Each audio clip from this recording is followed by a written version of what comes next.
Plain English. Right now,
here's what happens.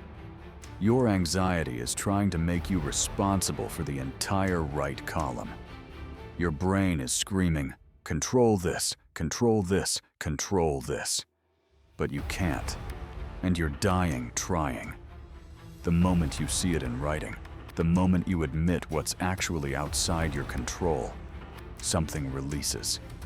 The panic doesn't vanish, but it stops being an emergency. It becomes a reality, and you can function with reality. Epictetus wrote, "Someone bathes in haste. Do not say that he bathes badly, but in haste. Someone drinks a great deal.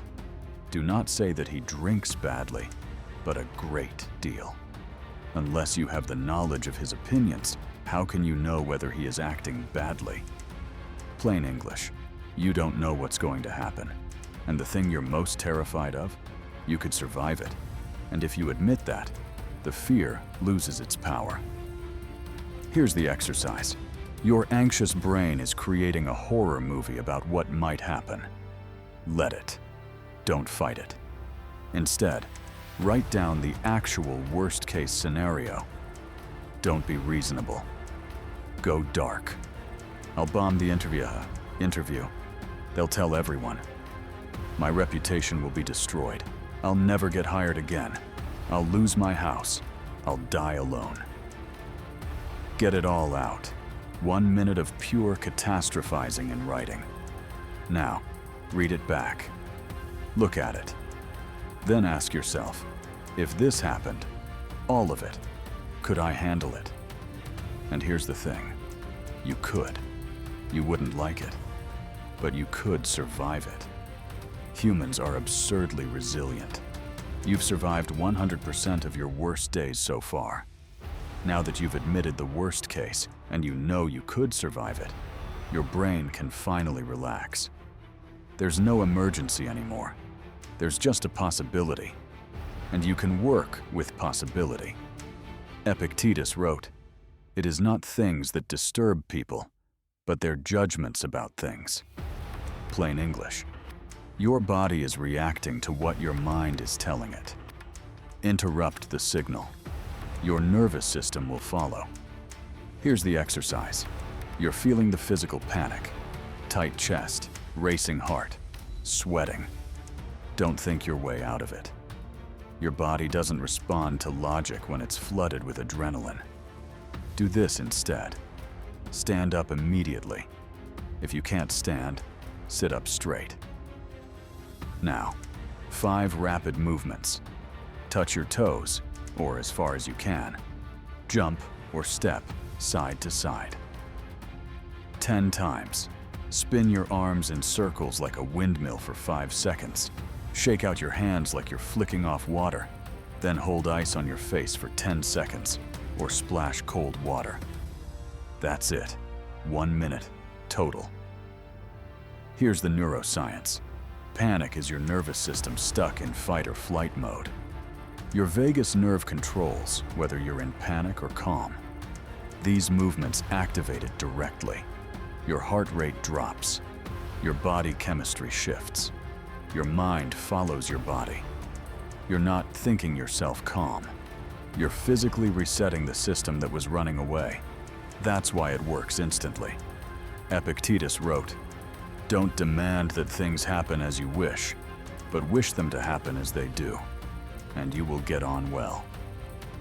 Plain English, you're anxious because you're trying to be someone you're not yet. Stop. Be the person you're capable of being right now. That's enough. Here's the exercise. Under the anxiety is usually shame. What if I'm not good enough? What if I fail? What if people see that I'm a fraud? The anxiety is your mind trying to control an image instead of accepting a reality. Do this. Name the virtue you actually have right now. Not the version of you that succeeds or impresses people. The version sitting here, anxious, doing the work anyway.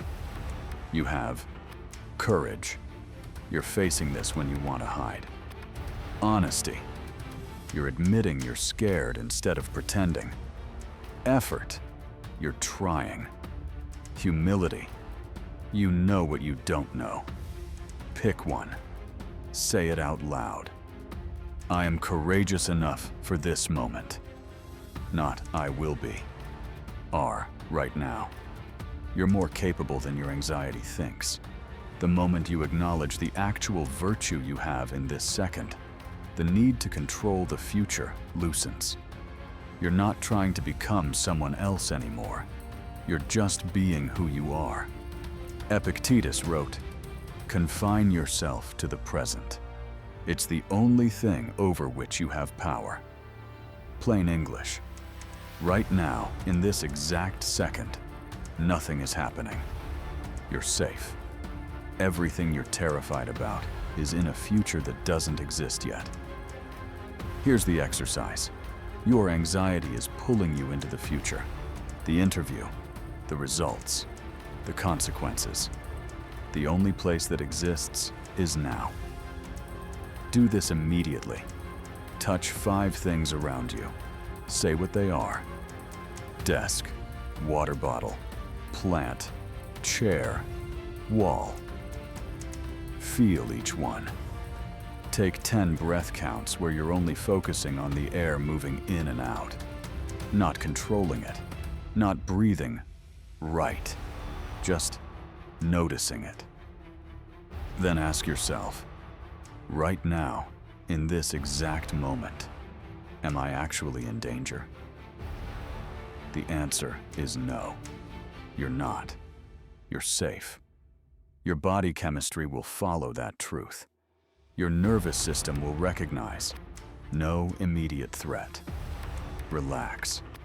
That's all this is. Training your brain to understand the difference between something bad might happen and something bad is happening right now. It's the gap between those two that anxiety lives in. This exercise collapses the gap. You're watching this because your anxiety is real. Maybe it's happening right now. Here's exactly what you're going to do. Step 1. Right now. Stop everything. Pick exercise 1 or exercise 3. If your mind is racing with thoughts, do the dichotomy anchor. If your body is in physical panic, do the body reset. Do it now. Spend 90 seconds on it. Don't finish watching the video first. Do it now. Step 2. The next 24 hours. When you feel anxiety creeping up, even small anxiety, even just a background hum of dread, use exercise 4. Name one virtue you have right now. Say it out loud. I'm present. I'm honest. I'm trying. That single moment of acknowledging what you actually are, instead of what you're afraid you're not, will shift something. Step 3. Your new toolkit. Bookmark or screenshot these 5 exercises. When anxiety hits, and it will, you don't have time to think. You need something you can grab immediately. Keep one on your phone. Use them. The first time you use them, you'll be skeptical. Will this really work? It will. Not because you believe, because neuroscience. Your body doesn't care if you believe. It just responds to the signal. Step 4. Tomorrow. Pick one exercise. Practice it when you're calm. Don't wait until you're in full panic. Build the muscle now, so it's automatic when you need it. 5 minutes. That's all. One exercise. Tomorrow morning or tonight. Here's the truth Epictetus learned while being tortured. You can't control what happens to you, but you can control your response. Not eventually, right now, in this second. That's power. Anxiety tells you that you're broken, that something is wrong with you, that you're uniquely incapable of handling life. It's lying. What's happening is your nervous system is running an old program, a survival program designed for actual threats, and nothing has taught you how to interrupt that program. Until now. These 5 exercises are the interruption, not a cure. An interruption. Something you can use right now. This second, when your brain won't shut up and your body won't calm down. Epictetus was a slave tortured by a master, and he found peace. Not through positive thinking, not through denying his reality, but by making a single, powerful distinction. What's in my control and what isn't. The moment you do that, the moment you stop fighting to control the uncontrollable, everything changes. The anxiety doesn't disappear, but it stops being an emergency. It becomes manageable. It becomes something you can work with instead of something that works on you. You have more power than you think. Not power to control outcomes, power to control your mind, your effort, your response.